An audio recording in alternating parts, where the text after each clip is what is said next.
हरि ओम जय श्री सीताराम। आज आम 21 और 22 नम्बर जी हनुमान चालीसार श्लोक अपना आगत मैं पाठ करी तो शुनक आहू आम 21 नम्बर और 22 नम्बर श्लोक की कैसे राम दुआरे तुम रखवारे हो न आज बिनु पेसारे सब सुख लाए तुम्हारी शरणा तुम रक्षक काहो को डरना। वैसे राम दुआरे तुम रखवारे पवन पुत्र हनुमान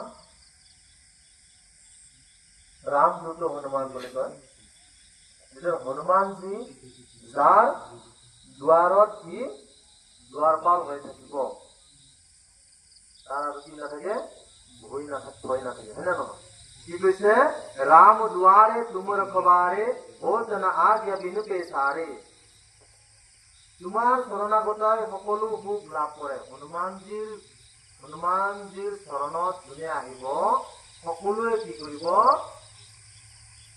सुख लाभ करिब बोले কৈছে। कारण प्रभु रामचंद्रय যেতিয়া हनुमानजी रक्षा करिब पारे रक्षा करि थाके बा द्वारपाल হৈ থাকিব পাৰে आमिও যেতিয়া हनुमानजीर शरणत যাম प्रभु रामचंद्र शरणत যেতিয়া যাম তেতিয়া প্ৰভুৱে আমাকো ৰক্ষা কৰিব মানে আমাকো हनुमानजी रक्षा কৰিব। সেইকাৰণে हनुमानजीर नाम লব रामजीर नाम লব আৰু একো ভয় কৰিব লগা নাই। गोटे आमी ईश्वर ऊपर एरिम खाली नाम जपते चलो और काम करते चलो ना। और की कैसे सब सुख लाए तुम्हारी शरणा तुम रक्षक काहो को डरना। रक्षक तुमी থাকিলে আৰু কাৰো ভয় নাথাকে। আৰু কি কৈছে रामचंद्र दुआर रखिया तुमी তোমাৰ आदेश অবিহনে তাত আৰু কাৰো প্ৰৱেশ হ'ব নোৱাৰে। जत हनुमान जी থাকিব जत प्रभु हनुमान जी থাকিব महाबली हनुमान रामदूत हनुमान और रुद्र अवतार हनुमान जी जत থাকিব ताते आरो कोनो भूत प्रेत दानव और ग्रहर दशा আহিব নোৱাৰে মানে এইকাৰণে কৈছে যে তোমাৰ আদেশ অবিহনে তাত আৰু কাৰো প্ৰৱেশ হ'ব নোৱাৰে। जत हनुमान जी থাকিব ताते बेलेकर आदेश बेलेके हनुमानजीर आदेश নহলে আৰু কোনো কাৰণত প্ৰৱেশ কৰিব নোৱাৰে। যেতিয়া লংকাৰ ৰজা ৰাৱণৰ লগত যেতিয়া যুদ্ধ কৰিব তেতিয়া গম পাইছিলে যে ৰাৱণৰ কি হ'ব মৃত্যু হ'ব। যেহেতু কুস্তি বনাই নহয় জানো रावण महापंडित आছিলে है महापंडित आছিলে তেতিয়া নিজে গম পালে যে रावणर मृत्यु आহি আছে আৰু সেই মৃত্যু কাৰ দ্বাৰা হ'ব গ্ৰহৰ দশাৰ দ্বাৰা হ'ব।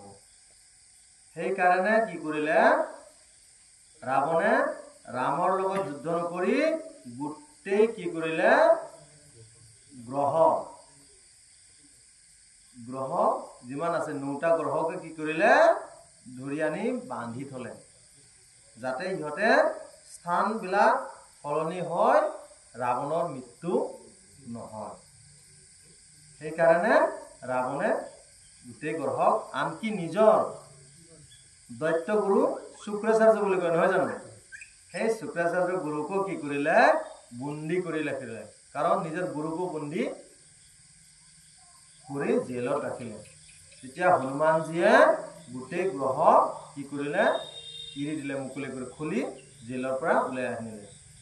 তেতিয়াই হনুমানজী কৈছিলে যে এই পৃথিৱীত হনুমানজীক যোনে পুজিব যি ভক্তই ভক্তিভাৱত হনুমানজীৰ শৰণত যাব হনুমানজীৰ নাম ল'ব হনুমানজীৰ পূজা পাঠ কৰিব সেই ভক্তজনক মই আৰু আমি কোনো গ্ৰহৰ দশা নালাগিব কৈছে কুদৃষ্টি নপৰিব বুলি কৈছে।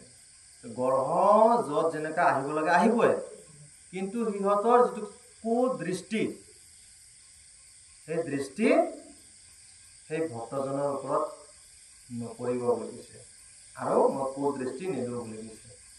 সেইকাৰণে যিকোনো গ্ৰহৰ দশা হ'লে এই হনুমানজী খালি ইয়াত বুলি নহয়, যিকোনো হনুমান মন্দিৰত আপোনালোকে গৈ পূজা পাঠ কৰিব পাৰে, তেতিয়া সকলো গ্ৰহ দশা নাইকিয়া হ'ব বুলি কৈছে। জয় শ্ৰী সীতাৰাম। আমি পাছত আকৌ বাকী যিমান শ্লোক আছে আমি দুটা শ্লোক আমি এনেকৈ কৈ জয় শ্ৰী সীতাৰাম।